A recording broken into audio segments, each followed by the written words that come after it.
Today, we're digging into the absolutely wild history of one of Russia's most powerful companies, Lukoil. We're going to jump straight into the deep end here, to a moment that really sent shockwaves through the global energy market. So picture this, it's late 2025, and the United States unleashes a brand new wave of sanctions. And this time, Lukoil is right in the crosshairs. And these weren't just, fines. This was a direct threat to the company's entire existence outside of Russia. So, as you can imagine, the market reaction was just chaos. In a move that absolutely stunned analysts, Lukoil announced a fire sale.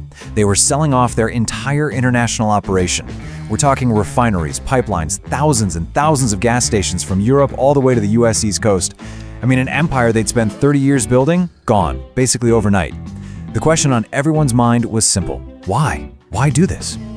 Well, to understand that fire sale in 2025, we've got to rewind the clock, way back to the chaos of 1991. Because you really can't separate the story of Lukoil's rise from the story of the Soviet Union's fall. They're two sides of the same coin. Okay, so let's start at the beginning. To really get what Lukoil became, we have to look at where it came from. In this first section, we're going to see how the collapse of a superpower basically created this vacuum, giving rise to a whole new class of super-rich businessmen, the oligarchs, who would pretty much take over the entire Russian economy.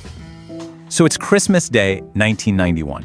The Soviet flag gets lowered from the Kremlin for the very last time. It's truly the end of an era. The new Russian president, Boris Yeltsin, is in a massive hurry. He wants to transform Russia from a communist state into a free market economy at, breakneck speed. And he launches this radical program called shock therapy. A huge part of this was privatizing all those massive state-owned industries. Now, on paper, the plan sounded pretty fair, right? Every single citizen gets a voucher, kind of like a symbolic piece of the country's industrial power. The idea was you could trade these vouchers for shares in the newly private companies, making everyone a stakeholder in the new Russia. But the reality turned out to be very, very different. And this is where the whole system just fell apart for ordinary people. See, for most Russians, the idea of stocks and shares was totally alien. And in the middle of all this economic chaos, a voucher worth maybe $30 was way less useful than having actual cash for food. So what did they do? They sold them, often for pennies on the dollar, to this small group of well-connected insiders who were just waiting to scoop them all up. And one of those insiders was a guy named Vagit Alekperov. He was, you could say, the perfect man in the perfect place at the perfect time. As a top official in the Soviet oil industry, he knew exactly how valuable these assets were. He used his connections and his insight to convince President Yeltsin to let him merge 3 huge state oil companies, creating the firm that in 1993 officially became Lukoil. So, with its power base solid in Russia, Lukoil didn't just sit back. No, it immediately set its sights on the entire world. From the very beginning, this company had huge ambitions, launching this incredibly aggressive global expansion to take on the Western oil giants. What really set Lukoil apart from a lot of other Russian companies at the time was its relentless, immediate focus on international markets. They were setting up joint ventures, buying up key assets, and just methodically building a global network. We're talking exploration projects from Africa to the Middle East, and a massive refining and retail presence right in the heart of Europe. And to give you a sense of the sheer scale of their retail business, just think about this number, 5,000.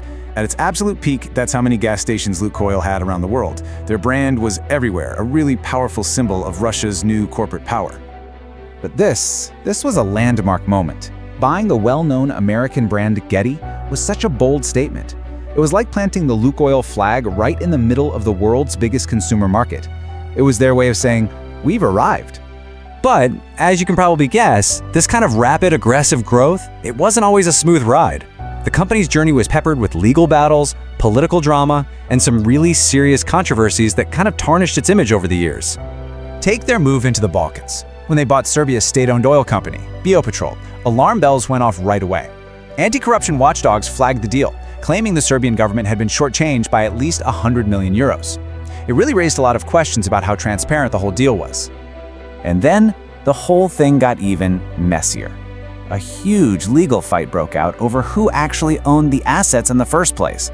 The Croatian oil company, INA, basically said, hey, those assets were illegally seized from us during the Yugoslav wars, and they sued to get the whole sale to Lukoil thrown out.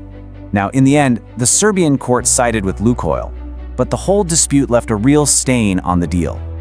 And the controversies weren't just about business deals. I mean, in a really tragic and infamous incident in 2010, a car carrying a Lukoil vice president got into a crash that killed 2 women. Even though video seemed to show the executive's car was at fault, the case was just buried. Crucial evidence vanished, and the driver who died was ultimately blamed. It really fueled this public outrage about how powerful people seem to be above the law. And all of this brings our story full circle, right back to where we started, to late 2025, where decades of geopolitical tension finally caught up with Lukoil's global ambitions. It forced them into a corner they just couldn't get out of.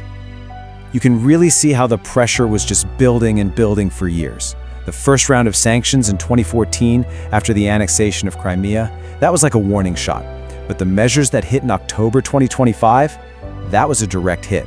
And it led to this really dramatic and deeply ironic twist just 8 days later. So who was the buyer for Lukoil's entire foreign empire? A company called Gunvor, one of the biggest energy traders in the world. And here's the kicker. Gunvor was co-founded by Gennady Timchenko, a close ally of Vladimir Putin. In this incredibly shrewd move, Timchenko sold his stake in Gunvor to his partner just 1 day before he was personally hit by US sanctions back in 2014. That move allowed the company to keep operating internationally without any problems. This was the final blow. The US Treasury basically gave Lukoil an ultimatum. Sell off everything outside of Russia in 30 days, or we'll cut you off from the global financial system completely. No access to US dollars, no ability to work with international banks. It would have frozen them out of world markets entirely. It forced a fire sale. So, after this incredible roller coaster, this boom, the controversy, and then this sudden collapse of its global ambitions, what are we supposed to make of the Lukoil story? What's its ultimate legacy?